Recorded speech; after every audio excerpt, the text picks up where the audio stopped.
What will people say?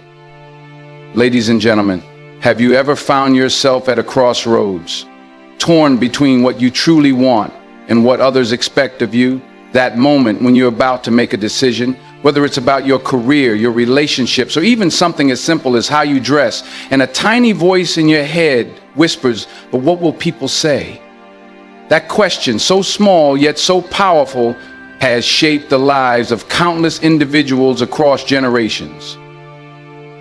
It's a question that has dictated choices, silenced dreams, and often held us back from living authentically. Today, I want to explore this question with you: where it comes from, how it affects us, and most importantly, how we can break free from its grip to live a life that is truly our own.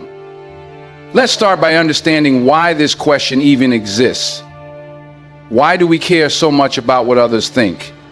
To answer this, we need to go back in time. Human beings are social creatures. From the earliest days of our existence, we've lived in tribes and communities. Survival depended on fitting in, on being accepted by the group. If you were cast out, it meant certain death. So over thousands of years, we developed a deep-seated need for approval. It's hardwired into our brains. Fast forward to today, and while we no longer face the same life or death consequences, that need for approval remains. It manifests in the way we dress, the careers we choose, the partners we marry, and even the way we raise our children. But here's the thing: societal expectations aren't static. They change with time, culture, and context. What was acceptable 100 years ago might be frowned upon today, and vice versa. For example, think about gender roles. In many societies, women were once expected to stay at home, raise children, and manage the house, while men were the breadwinners. Today, those norms are being challenged, and rightly so, but even as we progress, new expectations emerge. Social media, for instance, has created a whole new set of standards: how we should look, what we should achieve, and how we should present our lives to the world. The pressure to curate a perfect image, to showcase success and happiness, can be overwhelming. And it's not just external forces that shape these expectations. Often, they come from within our own families and communities. Parents, with the best of intentions, want their children to follow certain paths, to become doctors, engineers, or lawyers, to marry by a certain age, to settle down and have children.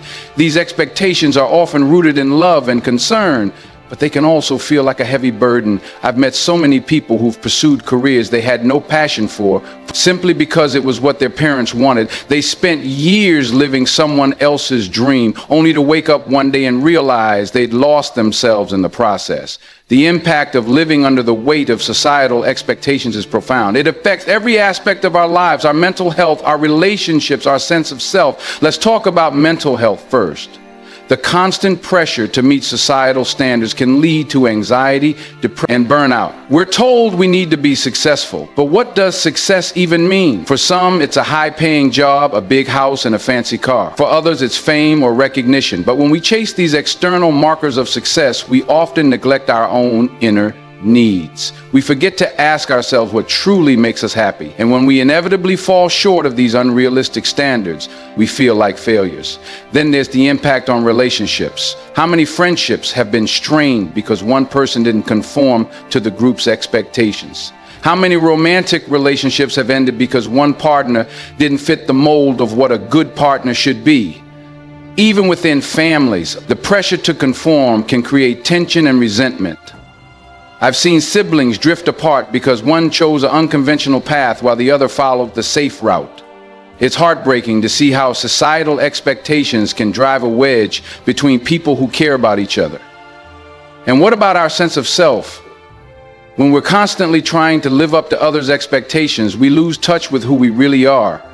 We suppress our true desires, our passions, our quirks, all in the name of fitting in. We become strangers to ourselves, living lives that feel hollow and unfulfilled. I remember talking to a young artist once who had given up painting because her family told her it wasn't a real career. She went into finance instead, and while she was good at her job, she felt empty inside. It wasn't until years later, after a lot of soul searching, that she picked up her paintbrush again. And when she did, it was like coming home to herself. How do we break free from this cycle? How do we stop living for others and start living for ourselves? The first step is self-awareness. We need to take a hard look at our lives and ask ourselves, am I living the life I want? or the life others want for me. This isn't easy. It requires honesty and courage. It means confronting the fears and insecurities that keep us tied to societal expectations, our dreams, that we can begin to chart our own path.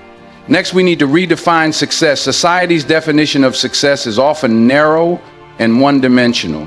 But success can mean different things to different people. For some, it might be financial stability.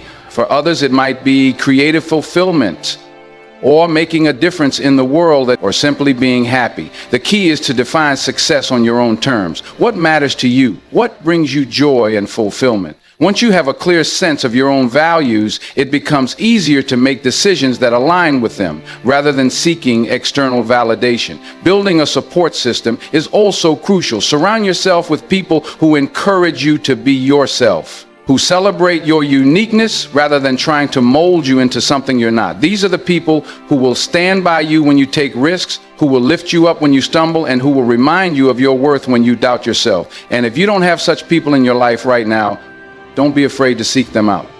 Join communities, attend events, and connect with like-minded individuals who share your values and aspirations. Finally, it takes courage to live authentically. There will always be people who don't understand your choices, who criticize or judge you, but remember, their opinions say more about them than they do about you.